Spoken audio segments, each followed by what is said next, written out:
ایک انہوں نے کہا کہ نبی کریم صلی اللہ علیہ وسلم کو اپنی جان مال اپنے بچوں سے زیادہ محبوب رکھنے کا کیا مطلب ہے؟ تو اس طرح تو حقوق العباد بھی تلف ہونے کا اندیشہ ہے۔ دیکھیے صحیح مفہوم سمجھنا بہت ضروری ہے۔ قرآن و حدیث کو جب تک صحیح نہیں سمجھیں گے کبھی بھی درست نتیجے تک نہیں پہنچ سکتے۔ یہ کیسے ہو سکتا ہے کہ نبی کریم صلی اللہ علیہ وسلم کی محبت انسان کو حقوق العباد کے تلف کی طرف لے جائے؟ صحیح مفہوم سمجھنا ہے۔ نبی کریم کو سب سے زیادہ محبوب رکھنے کا مطلب یہ ہوتا ہے، یہاں دو چیزیں ہیں کہ جو محبت ہوتی ہے دو طرح کی ہوتی ہے، کہ اختیاری ایک غیر اختیاری، یعنی ایک قلبی میلان۔ قلبی میلان تو آدمی غیر اختیاری وہ ہوتی ہے جو دل کا مائل ہونا ہوتا ہے، شوہر کی طرف، بچوں کی طرف، مال کی طرف، کسی دنیاوی نعمت کی طرف، عورتوں کے جیسے زیور کی طرف، یہ محبت غیر اختیاری ہے۔ اس کا ہمیں نبی کریم کے سلسلے میں مکلف نہیں بنایا گیا کہ ہم اپنے دل میں نبی کریم کی محبت کو پیدا کرنے کی کوشش کریں اور اس کی علامت یہ ظاہر کریں کہ شوہر سے کم محبت محسوس ہو، بچوں سے کم ہو، نبی کریم سے زیادہ ہو، اس لیے کہ یہ قدرت و اختیار میں ہے ہی نہیں۔ آپ ہزار دفعہ یہ محسوس کریں گے کہ اگر عام آدمی بھی غور و تفکر کرے کہ اسے بظاہر ایسا لگے گا کہ میرا غیر مخلوق دوسری مخلوق کی طرف زیادہ میلان ہے اور اولیاء اعظام انبیاء علیہ السلام کی طرف کم اس کو محسوس ہوگا، تو یہ ایک قلبی کیفیت ہے جو اپنے قدرت و اختیار میں نہیں، اس کا ہمیں مکلف نہیں بنایا گیا۔ اب رہی محبت اختیاری۔ محبت اختیاری اختیار کرنے کا مطلب یعنی اس محبت کو زبردستی بتکلف اختیار ہے، اس کی ظاہری علامات کو اختیار کرنا۔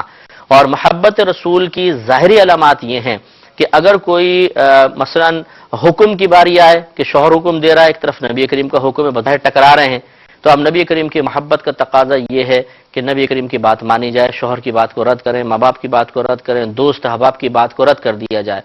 خلاصہ کلام یہ ہوا کہ پھر نبی کریم کا حکم، آپ کی پسند اور آپ کی ناپسند، دوسروں کے حکم پسند اور ناپسند پر اگر آپ فوقیت دینے میں کامیاب ہو گئے اور اس میں کوئی تردد نہیں ہے تو گویا کہ آپ نے نبی کریم صلی اللہ علیہ وسلم سے سب سے زیادہ محبت کی۔ اپنی جان سے زیادہ سے مراد اپنے نفس سے زیادہ محبت کرنا ہے کہ انسان اپنے نفسانی خواہشات کی تکمیل کے لیے بعض اوقات نبی کریم صلی اللہ علیہ وسلم کے ہزارہ احکامات کو فراموش کر دیتا ہے۔ اس کا تقاضا بھی یہ ہے، یعنی محبت رسول کا اب تقاضا یہ ہے کہ نفس اگر کہہ رہا ہے، ایک حکم دے رہا ہے، ایک طرف نبی کریم کا حکم ہے، بظاہر ٹکراؤ ہے، نفس کی بات نہیں ماننی، نبی کریم کی ماننی ہے۔ نفس ایک چیز کو پسند کر رہا ہے، نبی کریم اس کو ناپسند کر رہے ہیں، اس کو مانیں گے۔ نفس ایک چیز کو ناپسند کر رہا ہے، نبی کریم پسند کر رہے ہیں، ہم نبی کریم کی پسند کو فوقیت دیں گے۔ اگر آپ یہ کرنے میں کامیاب ہو گئے تو گویا کہ آپ نے اپنی جان سے زیادہ اپنے نبی کریم کو چاہ لیا۔ یہ اس کا مفہوم ہے۔ اب اس میں بتائیے کہ حقوق العباد کی تلف کا کہاں سے شائبہ آئے گا؟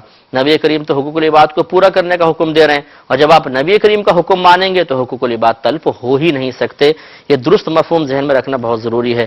کسی بھی مہینے کی حرمت کی قسم شرعاً قسم نہیں ہوتی ہے، کھا بھی لی تو اس پہ کوئی کفارہ نہیں ہوگا۔ یہ کہتے ہیں بعض لوگ جان بوجھ کے جھوٹ بولتے ہیں، منع کریں تو ناراض ہو جاتے ہیں، کیا کریں؟ ناراض ہونے دیجئے، آپ اس کو منع کریں، یہ آپ پر واجب ہے۔ ایسے جھوٹے انسان کی تو کبھی صحبت میں نہ رہیں، یاد رکھیں۔